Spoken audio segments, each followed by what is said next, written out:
Tiba-tiba saja terdengar suara gending Jawa disambung dengan suara seperti nyinden dengan nada yang terdengar sedih.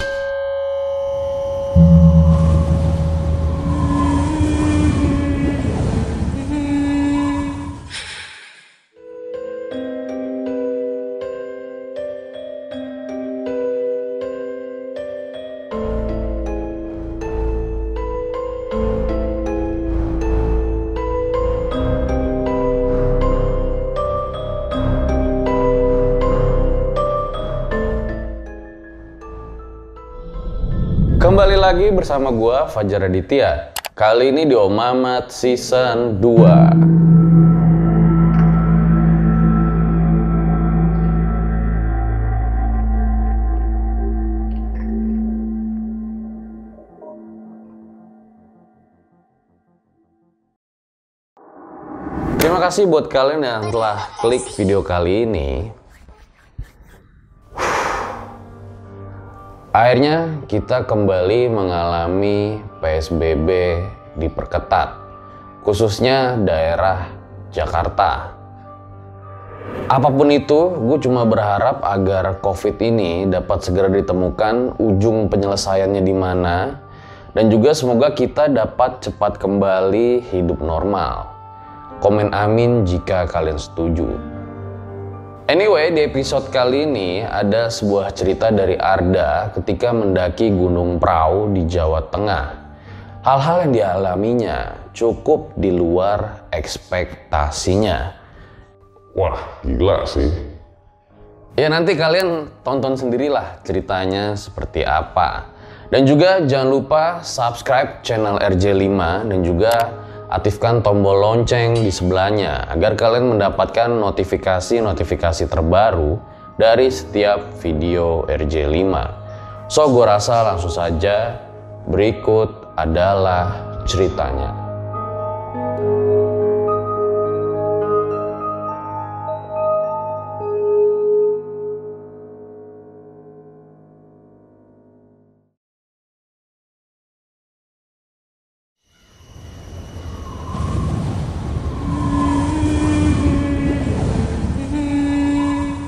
Ini adalah pengalaman pribadi gua ketika mendaki Gunung Prau via Patak Banteng. Kami beranggotakan 8 orang, 3 cowok dan 5 pria. Pada saat itu kami banyak mengalami hal-hal yang di luar nalar. Semoga kisah ini dapat diambil pelajarannya. Sebelumnya perkenalkan, nama gua Arda. Gue masih sekolah di salah satu SMK di kota Pekalongan.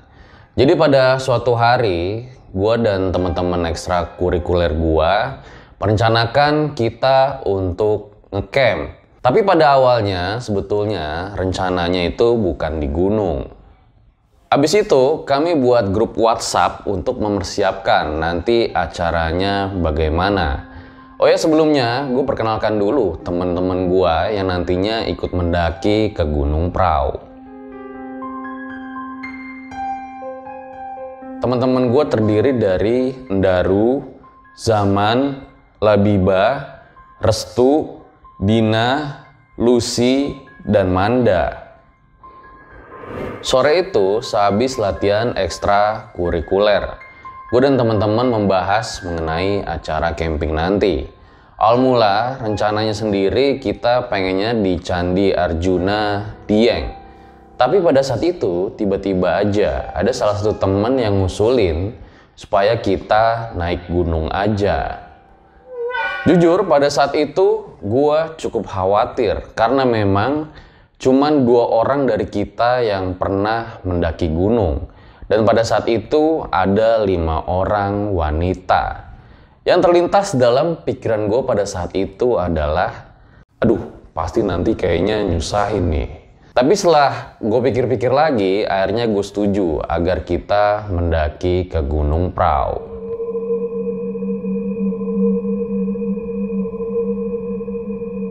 Sebuah gunung yang menurut gue cocok buat pemula. Akhirnya kita semua setuju dan gua akan mendaki Gunung Prau via Patak Banteng. Sebuah jalur yang terkenal ekstrim, tanpa bonus, tapi lebih cepat sampai.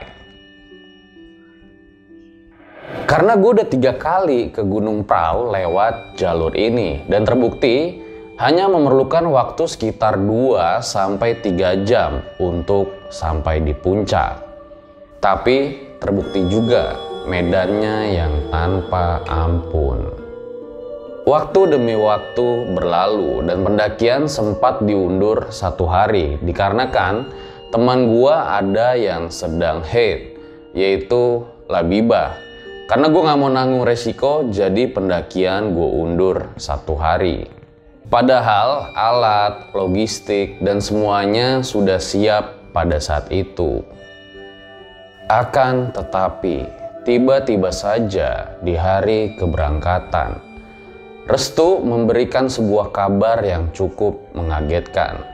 Kalau ternyata dia haid di hari itu. Dia sempat berpikir untuk tidak jadi ikut, tapi gue paksa karena memang sayang uangnya. Semua alat dan kebutuhan juga sudah dibeli. Dengan modal bismillah agar tidak terjadi hal-hal yang tidak diinginkan, kami pun tetap melanjutkan pendakian. Akhirnya kami kumpul bersama dan berangkat sekitar jam 10 pagi menuju Dieng.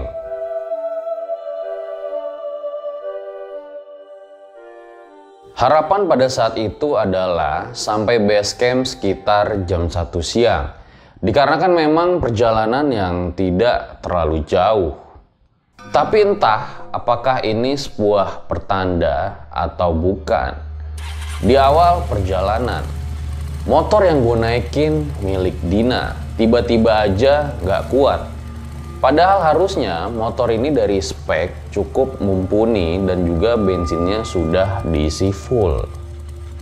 Cukup aneh juga karena baru 1 jam perjalanan tapi bensin udah habis. Tapi it's okay lah, gue masih berpikir positif pada saat itu. Anehnya kali ini, bukan hanya motor gue saja. Beberapa motor dari teman gua juga tiba-tiba nggak kuat. Padahal jalannya masih belum terlalu nanjak pada saat itu. Kejadian ini benar-benar membuat gua bingung. Entah sebuah pertanda atau bukan. Kira-kira apakah yang akan terjadi dengan gua dan teman-teman lainnya?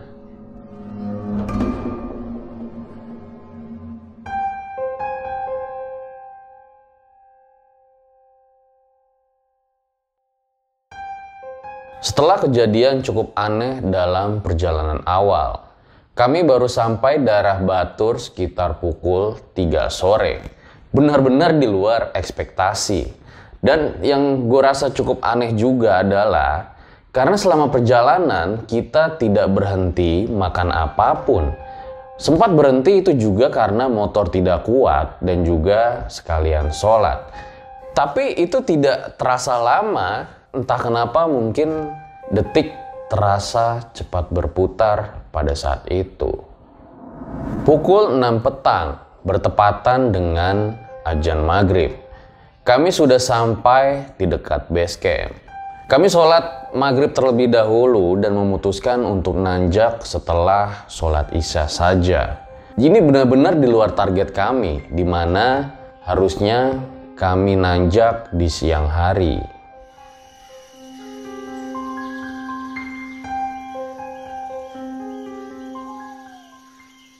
Setelah itu, kami tiba di base camp dan mempersiapkan simaksi dan segalanya.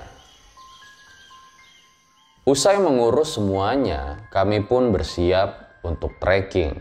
Tak lupa berdoa terlebih dahulu dan juga salam sapa kepada penghuni di sana. Perjalanan awal menuju pos 1, kami melewati cukup banyak tangga. Dan di sini rombongan kami pun sudah beberapa kali mendapat hal-hal gaib. Kira-kira sekitar 100 meter dari pos 1, gue pun mendengar suara orang ketawa dengan melengking. Mencoba untuk menghiraukannya, gue pun mengabaikannya. Akhirnya gue sampai di pos 1 sekitar pukul 10 malam. Di situ terlihat ada 2 tenda yang berdiri. Di pos 1 kira-kira 15 menit kami beristirahat. Di sini Restu terlihat sering bengong. Dikarenakan gue sudah paham, jadi gue akan menjaga dia. Takut kenapa-napa. Karena memang ia mendaki di saat sedang haid.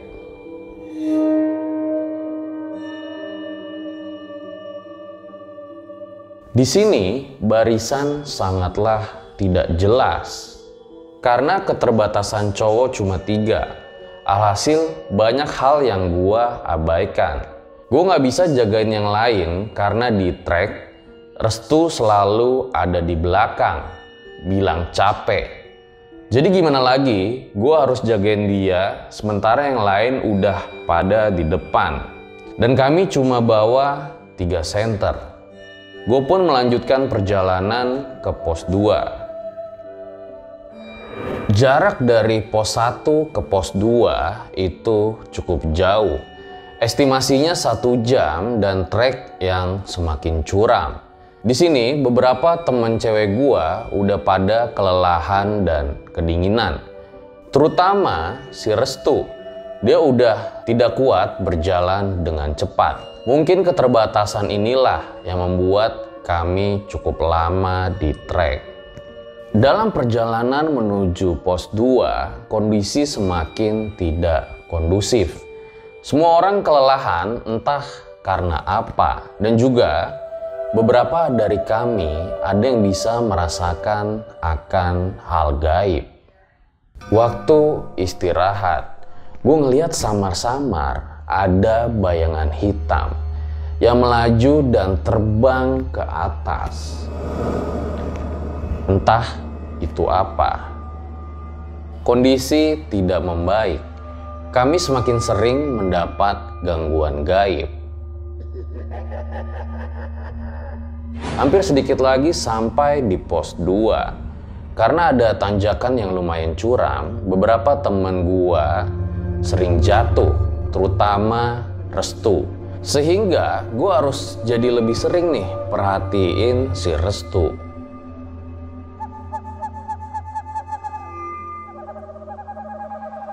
Sekitar pukul setengah 12 malam, akhirnya kami sampai di pos 2. Jadi kita istirahat di sana kurang lebih 20 menit.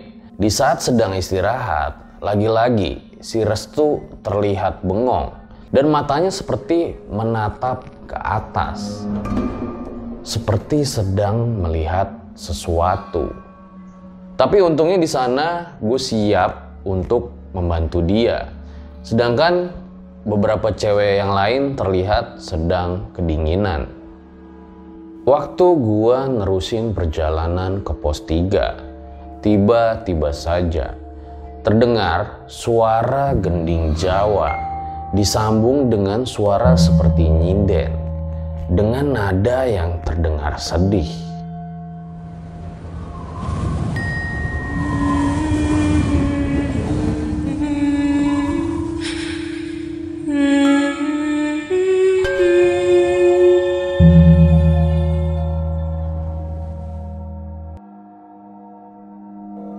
Itu cukup membuat gue down dan gue jadi bertanya-tanya, apakah itu ada hubungannya dengan mendaki saat haid di gunung? Atau mungkin ada faktor selain haid, entahlah. Perjalanan menuju pos 3 adalah yang paling berat. Padahal estimasi hanya sekitar setengah jam. Mungkin dikarenakan suhu yang semakin rendah dan juga lelah yang menghantui fisik, serta mental yang semakin lemah karena gangguan-gangguan mistis.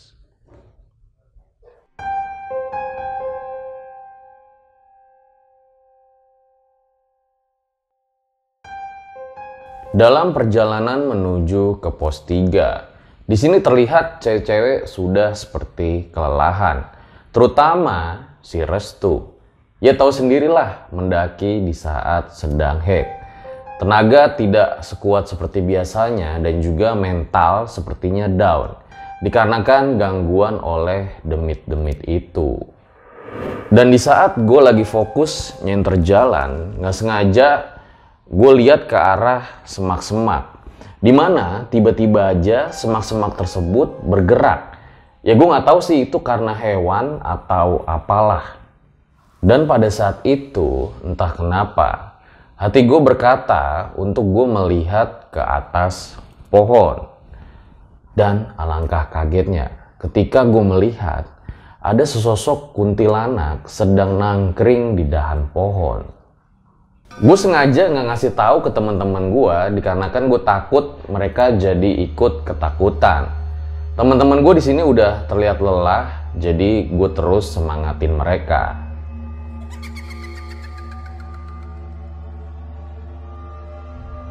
Tak selang lama kami pun sampai di pos 3 dan naik ke atas sedikit ke camp area.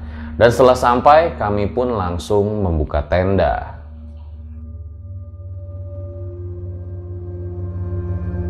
Suhu di sini bener-bener dingin. Entah kenapa selama gue naik gunung, baru kali inilah gue ngerasain suhu sedingin ini. Gue dan cowok yang lain pun bangun tenda serta mempersiapkan masak. Ya, semua itu kami lakukan karena kami melihat yang cewek sudah sangat lelah. Biarlah mereka istirahat, pikirku.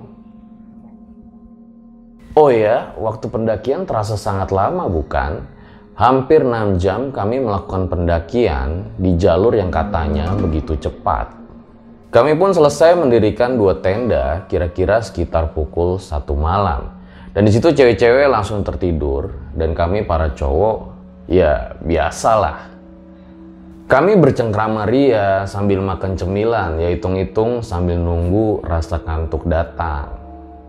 Tapi di saat kami bercanda ketawa-ketawa, terdengar satu suara lain yang ikut tertawa juga. Suaranya sangat besar, seakan-akan sedang menertawakan kami. Kami yang mendengar hanya bisa saling menatap satu sama lain. Waktu demi waktu berlalu hingga akhirnya teman-teman gue pada tidur. Di sini gue masih belum bisa tidur. Makanya gue nyalain musik dan gue pasangkan headset di telinga gue. Gak lama gue pun ketiduran.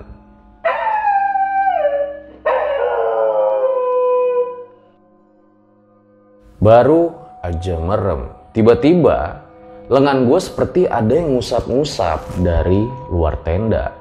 Dan semakin lama usapannya semakin kencang. Seakan-akan hendak ingin merobohkan tenda ini.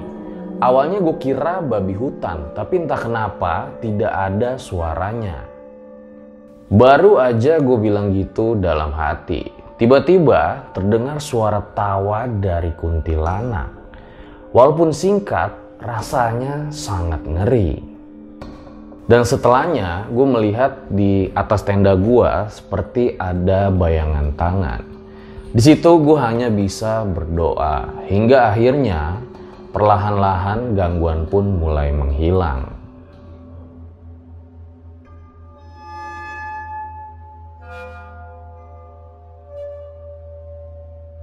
Gak lama gue pun ketiduran hingga akhirnya jam 4 pagi Daru kebelet ingin buang air kecil. Gue pun nemenin dia keluar tenda.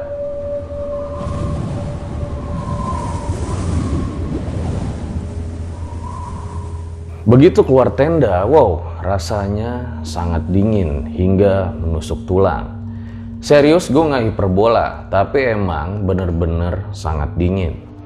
Gue nganter Daru ke semak-semak yang lumayan jauh dari tenda. Jarak gue sama dia kira-kira sekitar 10 meteran. Gue mainin HP waktu itu, dan ketika gue lihat jam, udah 10 menit kok belum kelar-kelar nih anak buang air kecil dalam hati gue. Akhirnya gue samperin deh tuh anak, tapi pada saat itu ia seperti sedang melihat ke atas pohon. Refleks gue pun melihat ke arah yang sama. Dan ternyata di situ ada sesosok manusia dengan kepala seperti kalong sedang hinggap di dahan pohon yang cukup besar. Gue cukup syok ketika melihat itu dikarenakan gue bukan orang yang peka terhadap hal-hal gaib. Gue langsung ajak Daru lari ke dalam tenda dan kami membaca doa tidur sebelum tertidur kembali.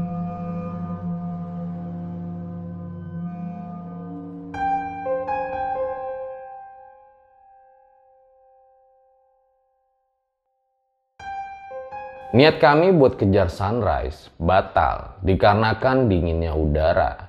Terpaksa kami naik ke puncak sekitar jam 7 pagi. Selepas kami bangun, kami semua hanya sarapan roti saja. Dikarenakan jarak puncak sangat dekat dari tempat kami camp. Kira-kira sekitar 5 menit saja. Dan selepasnya sampai di puncak, kami pun mengabadikan eksistensi.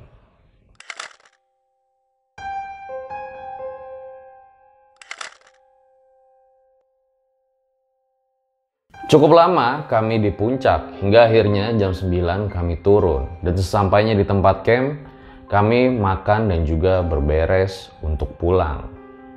Perjalanan turun alhamdulillah lancar semua, hanya ada gangguan-gangguan kecil berupa bisikan-bisikan dan kami sampai di base camp sekitar pukul 1 siang. Setelah istirahat sebentar, sekitar pukul 1:30, akhirnya kami pun melanjutkan perjalanan pulang ke Pekalongan. Kukira dalam perjalanan pulang menggunakan motor ini semuanya sudah selesai. Tapi ternyata tidak. Jadi gue start dari base camp jam 1:30 siang dan harusnya sampai di rumah itu jam 4 sore. Tapi lagi-lagi ternyata tidak demikian. Baru aja ada tanjakan dikit, tapi motor kami udah nggak kuat. Singkat cerita, hari semakin sore dan kami sampai di Gerlang, sebuah desa di Jawa Tengah, pas waktu maghrib. Jadi di situ kami sholat terlebih dahulu dan berdoa semoga perjalanan pulang ini dilancarkan. Setelah sholat, gue kembali melanjutkan perjalanan untuk melewati hutan yang sangat gelap. Di perjalanan itu, lagi-lagi kami banyak mendapatkan gangguan gaib. Dikarenakan memang lokasi yang terkenal angker dan juga jalanan yang cukup terjal.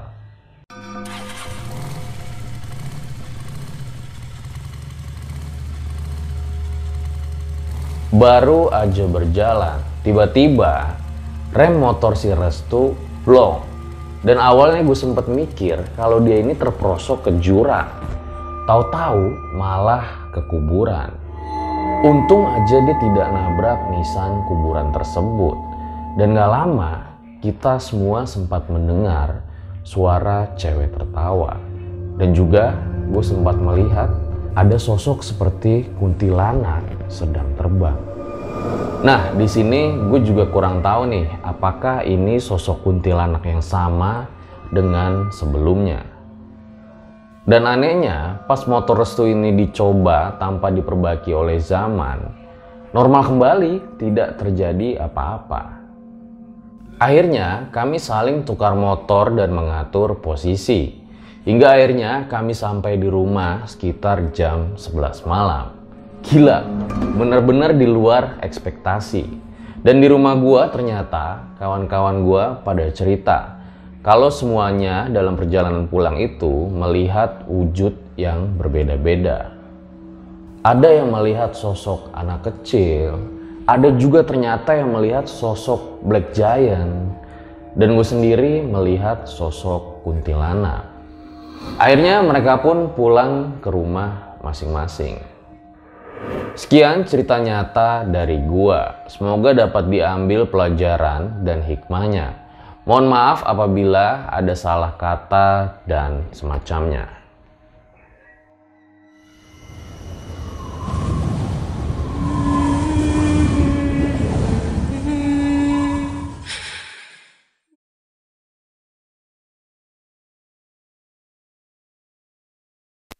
Itu dia guys, sebuah kisah yang sangat luar biasa sekali dari Arda.